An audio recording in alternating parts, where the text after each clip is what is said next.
네, 안녕하세요. 이번 시간은 원가 회계 제2강 원가 계산 절차에 대해서 좀 알아보겠고요.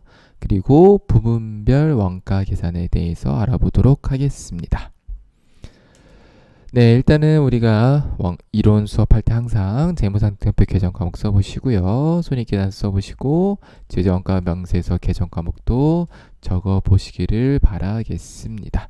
그래서 이거는 많이 시험 문제 나오니까 반드시 이렇게 저랑 똑같이 부호를 쓰시면서 반드시 적어 보시고요. 원주르비 같은 거 또는 부재르비 어떻게 구한다?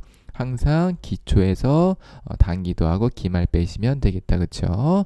타개정 대체하는 거는 시험 문제 나오지 않으니까 무시하시면 되겠고, 노무비 경비는 손익계산 계정 과목이랑 똑같다. 그래서 노무비는 급여와 관련된 계정들이고 경비는 노무비를 제외한 나머지 계정이 나오는데, 계정 과목이 다른 한 가지가 있었습니다. 그렇죠? 수도광유비 판관에서는 수도광유비를 처리하는 거를 제조원가 명세서는 가스 수도료를 처리한다는 것만 하나 체크를 해주시면 되겠습니다. 자, 원가 계산의 위입니다. 원가 계산의 순서인데요. 보시게 되면은 요소별 원가 계산, 부문별 원가 계산, 제품별 원가 계산 있어요. 말은 거창한데 한번 우리가 개념을 같이 한번 보겠습니다. 자, 요소는 뭐냐면 이런 것들이에요. 우리가 1강에서 뭘 했었냐면은 원가를 어떻게 나눈다? 얘 뭐죠? 얘가 원가의 원가의 형태에 따라서 그쵸? 에 따라서 재료비, 노무비, 경비를 나눈다고 했었었고, 그 다음에 원가의 보다 추적 가능성에 따라서 그쵸? 직접비와 재료비 나눠서 우리가 재료비는 직접 재료비, 간접 재료비, 노무비도 마찬가지 경비도 직접과 간접으로 나눠질 수 있다. 그래서 요소별 원가 계산은 이런 거예요. 우리 원가 계산할 때 첫 번째로 뭘 해야겠어요? 계정별로 재료비, 노무비 계정별로 집계를 하란 얘기예요. 그쵸? 집계를 한다면 어떻게 하냐면은 자, 재료비 노무비 같은 경우는 직접 추정이 되니까 상관이 없겠고요. 그 다음에 부분별 원가계산에서 어떻게 한다? 우리가 제조간접비, 이 제조간접비를 어떻게 한다? 부문별로 구분하여 집계를 하면 되겠고요. 제품별 원가계산은 이 재료비, 직접 재료비들을 추적된 거 얘네들이랑 그 다음에 제조간접비 추적된 것들을 배부한 거를 가지고 하게 되면은 제품별 원가 계산이 되겠죠. 그렇죠? 그래서 개념 자체는 어렵진 않습니다. 첫 번째로 각 계정별로 요소별로 원가 금액들을 취합한 다음에 제조간접비를 부분별로 배부하라. 그 다음에 마지막으로 배부된 걸 가지고 직접 재료비랑 제조간접비를 제품의 원가 계산을 해줘라라는 뜻입니다. 크게 어렵게 생각하지 마시고 논리를 전개하시면 되겠습니다. 자, 그래서 원가 계산의 종류가 있습니다. 그래서 시험 문제에 크게 많이 안 나오는 것들이기 때문에 제가 간단하게 설명을 넘어갈 건데요. 그 중에서 체크 포인트들만 체크를 하고 넘어가 보도록 하겠습니다. 자, 원가 측정 방법에 따라서 이렇게 나눈대요. 실제 원가 계산, 정상 원가 계산, 표준 원가 계산. 그래서 보시게 되면 실제 원가 계산은 전부 다 실제 원가로 계산하면 되겠고요. 그렇죠? 네, 표준 원가 계산은 다 표준 원가로 하시면 되겠고, 정상 원가 계산만 우리가 체크를 하시면 되겠어요. 잘 나옵니다. 지문으로요. 자, 정상 원가 계산에서는 직접 재료비는 실제 원가, 직접 노무비는 실제 원가인데, 제조간접비는 예정 배부액인 그런 것을 써서 배부를 합니다. 예정 배부액이 뭐냐면 실제 배부 기준이랑 예정 배부율을 곱한 게 예정 배부액. 그래서 시험 문제는 가장 많이 나오는 건 요거예요. 실제 원가 계산에서 제조간접비는 실제 원가를 계산하고 정사 원가 계산에서는 예정 배부액을 이런 식으로 계산한다는 것만 체크를 하시면 되겠어요.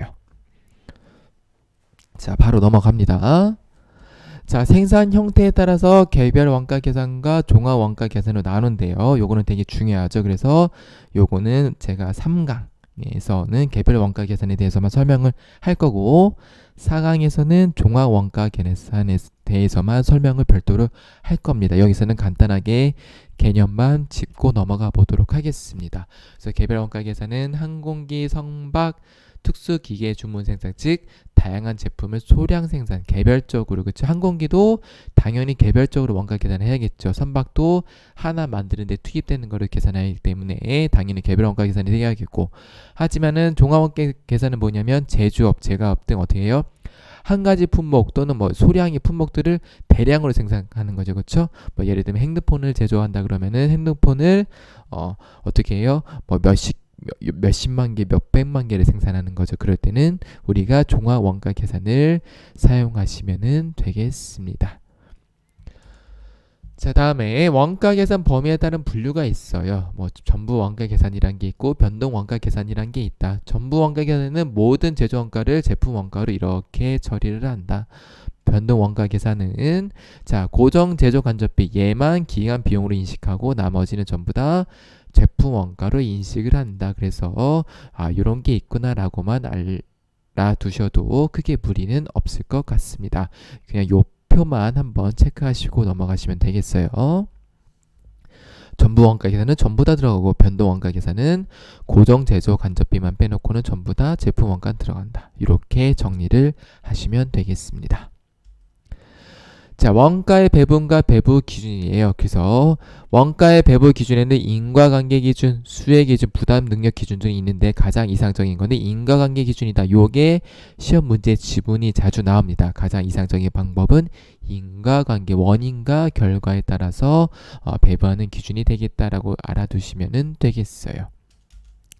자, 그래서 실제 시험에서는 각 항목별로 어떠한 기준을 사용해야 되는지 묻는데요. 요거는 제가 이따가 부분별 원가 계산 가서 설명을 다시 한번 해보도록 하겠습니다. 자, 그래서 요 개념을 한번 알아두시면 좋은데요. 가장 중요한 개념은 요거고요. 한번 읽어보겠습니다. 자, 원가 대상은 뭐냐면 우리가 원가가 집계되는 활동이나 항목, 즉 원가의 대상이 되는 게 무엇이냐라는 개념이겠고요. 자, 원가의 집합은 이 원가 대상이 직접적으로 추적할 수 없는 것들, 간접 원가들을 모아둔 것들을 원가 집합이라고 해요. 그래서 중요한 게 뭐냐면 원가 대상이 아닌 것들을 모아놓은 게 원가 집합이다. 이렇게 이해를 하시면 되겠고요. 자, 원가 동의는 뭐냐면 이거예요. 원가의 원인, 즉 원가 대상에 의해서 총 원가의 변화를 유발하는 요인. 그래서 원가의 원인이 무엇인지를 파악을 해야 되는데요. 이런 것들을 우리가 원가 동인이라는 단어로 사용을 합니다. 자, 오늘의 오늘의 주요 포인트는 요거예요. 부분별 원가 계산을 하기 위해서 제가 간단하게 앞에서 원가에 대한 개념들을 설명을 한 거고요. 이제 우리가 부분별 원가 계산, 그 다음 시간은 개별 원가 계산, 그 다음 시간은 뭐 종합 원가 계산, 그 다음 시간은 표준 원가 계산 등등 해서 실제로 원가 계산에 대해서 디테일하게 들어가는 시간들을 가질 건데요. 이번 시간은 부분별 원가 계산에 대해서 우리가 알아보도록 하겠습니다. 자, 그래서 부분별 원가 계산 절차가 있어요. 크게 4단계인데요. 우리가 한번 보겠습니다. 첫 번째로는 부분별 개별비를 각 부분에 부과한다 라고 돼 있고, 그 다음에 부분별 공통비를 각 부분에 배분한다. 그 다음에 보조 부분비를 각 제조 부분에 배분하고 마지막으로 제조 부분비를 각 제품에 배분한다고 돼 있습니다. 조금 어렵죠. 간단하게 제가 이렇게 두 개를 한번 구분을 해봤어요. 자, 부분별 원가 계산은 뭐냐면 이 부분별로 원가 계산을 하는 거를 얘기를 해요. 근데 우리가 부문을 크게 두 가지로 나눠요. 첫 번째는 보조 부문, 두 번째는 제조 부문으로 나눠서 우리가 보조 부문에 있는 것들을 제조 부문에 배부하는 것들을 부분별 원가 계산이라고 합니다. 그런데 이 절차가 어떻게 되는 거냐면 첫 번째로 자, 부분별 개별비를 각 부문에 부과한다고 되어 있습니다. 보조 부문이 A가 B가 있고요. 제조 부분이 우리가 Z가 있고 X가 있고 Y가 있다라고 하게 되면 첫 번째로는 A에 발생한 게 얼마인지, B에 발생한 게 얼마인지, X에 발생한 게 얼마인지, Y에 발생한 게 얼마인지를 일단은 각 부분별로 배부를 이렇게 해주는 거예요.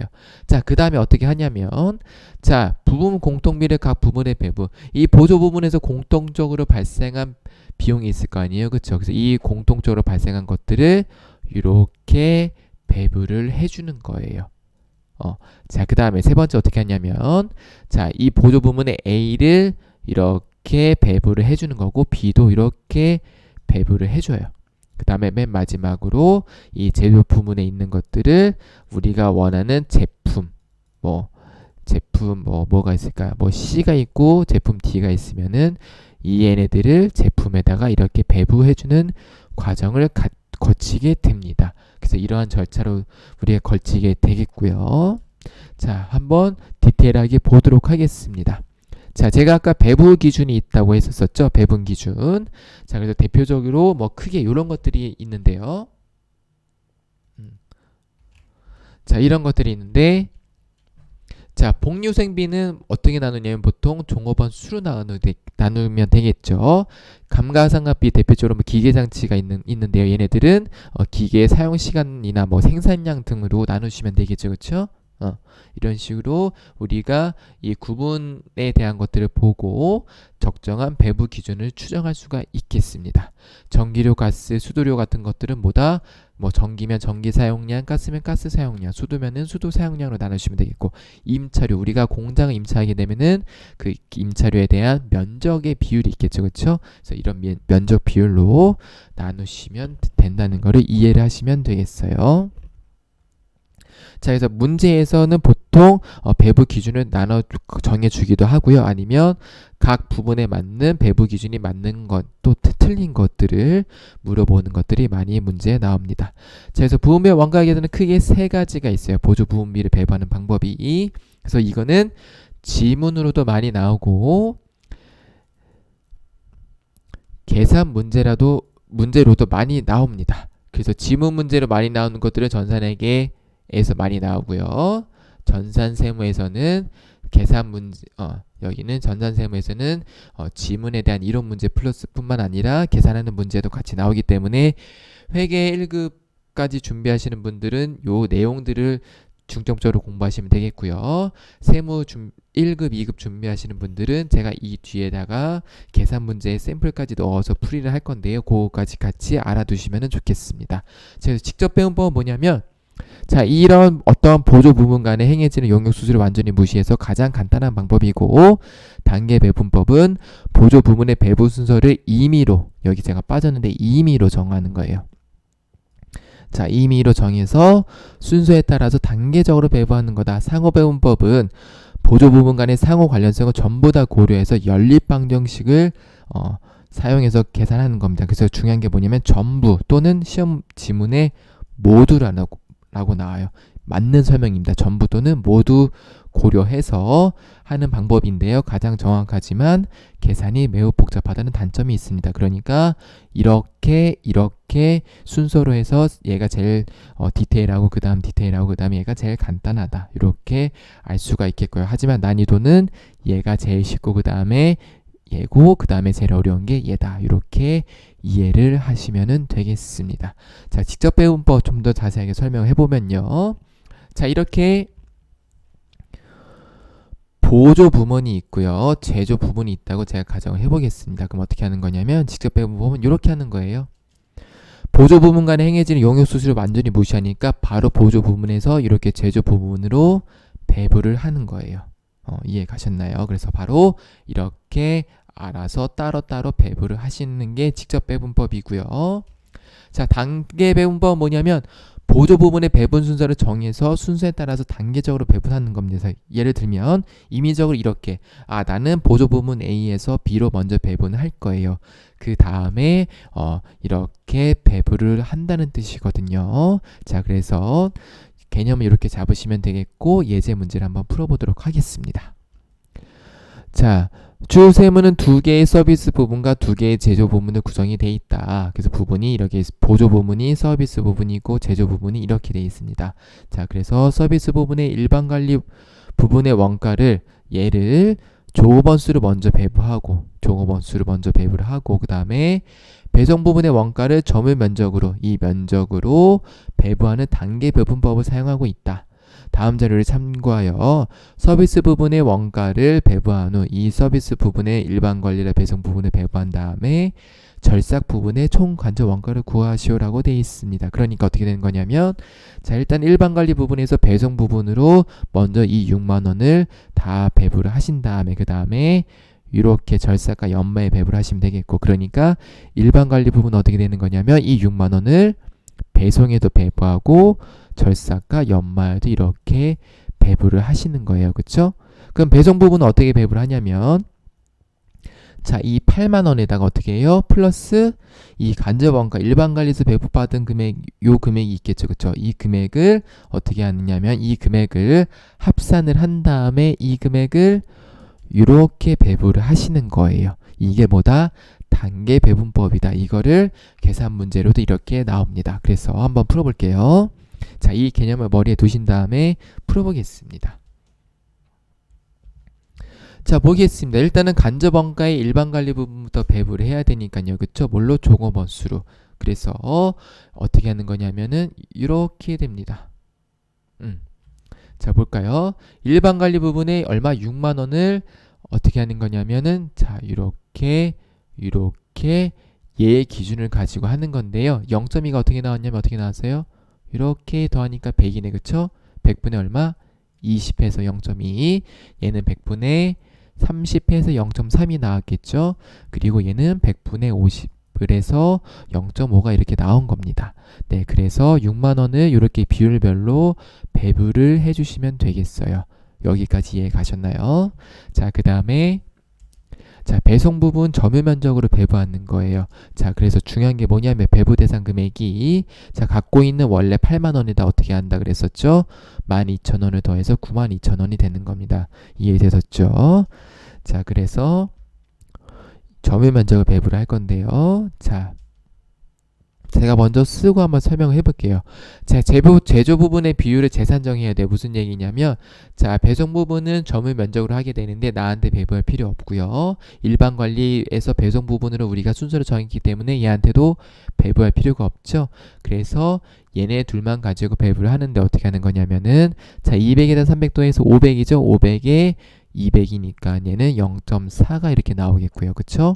연마는 0.6이 나옵니다. 그래서 어떻게 하는 거냐면 92,000원을 0.4에서 얘 그리고 얘에서 이렇게 나오는 거예요. 자, 그러면 절삭 부분에 배부된 총 합계는 얼마냐면 자, 아까 우리 문제에 나왔던 7만원 그쵸? 그거에다 어떻게 한다? 여기 종업원수에서 배부받은 일반관리 부분에서 배부받은 18,000원이 있겠고요. 그 다음에 배송 부분에서 점유 면적으로 배부받은 36,800원이 있는 거예요. 그래서 절삭 부분은 총 이렇게 합계가 된 124,800원이 되겠죠. 연마 부분은 85,000원에 이렇게 더하시면 되겠죠. 자, 그래서 이게 단계 배분법을 계산하는 방법이 되겠습니다. 자, 마지막으로 상호 배분법이에요. 제가 단계 배분법에 왜 빨간색을 쳤냐면 단계 배분법이 가장 많이 나와요. 상호 배분법은 아주 가끔 나오는데 그래도 나오기 때문에 설명을 해보겠습니다. 자, 상호 배분법은 어떻게 되는 거냐면은 이렇게 보조 부분 간의 상호 관련성을 전부 다 고려하게 됩니다. 이렇게요. 단계 배분법은 하나만 있었었죠. 그쵸? 네, 상호 배분법은 이렇게 양쪽이 있기 때문에 계산할 때 어떻게 되는 거냐면은 연립 방정식으로 계산을 해야 됩니다. 그래서 가장 정확하지만 계산 방법이 매우 복잡하다는 단점이 있어요. 자, 그래서 이렇게 배부하신 다음에 서로 배부한 다음에 똑같이 이렇게 배부를 하시는 겁니다. 얘도 우리가 기출문제를 한번 보겠습니다.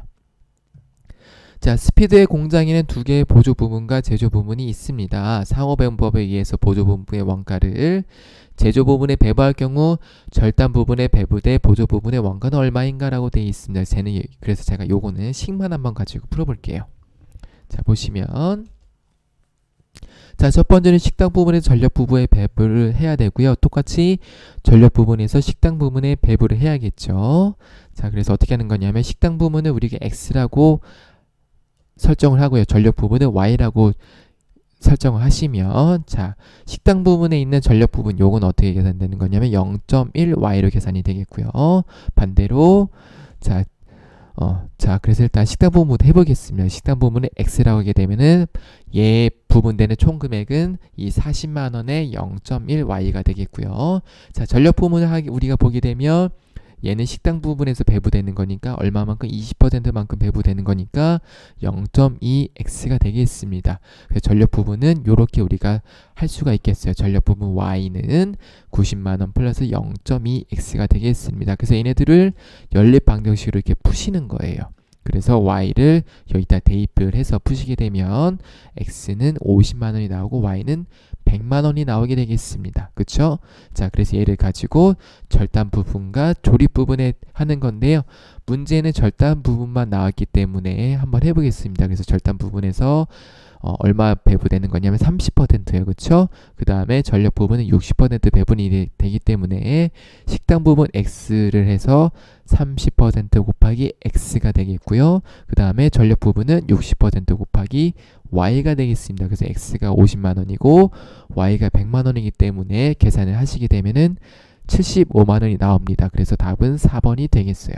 그래서 개념이 뭐냐면 상호배분법은 어떻게 하는 거냐면은 요렇게 얘네 둘만 먼저 상호 배분이 된다고 생각을 하셔서 얘네들의 금액을 구하신 다음에 그 후에 이렇게 배분을 해 주셔야 된다는 거를 기억을 하시면은 되겠습니다. 자, 그래서 여기까지 우리가 2강 자, 원가 계산 절차에서 부분별 원가 계산에 대한 개념을 배웠고요. 그 다음에 뭐 대략적으로 어떻게 원가 계산이 되는지, 종류가 무엇이 있는지, 어떻게 배분이 되는지를 살펴보았습니다. 자, 원가 계산, 원가 회계 2강 수업해 주신 여러분들 고생하셨고요. 개념이 이해가 잘 안 되시면 여러 번 반복을 하시면서 학습을 해주시면 되겠습니다. 저는 다음 시간 제3강 개별 원가 계산으로 여러분들을 찾아뵙도록 하겠습니다. 시청해주신 여러분들 감사합니다.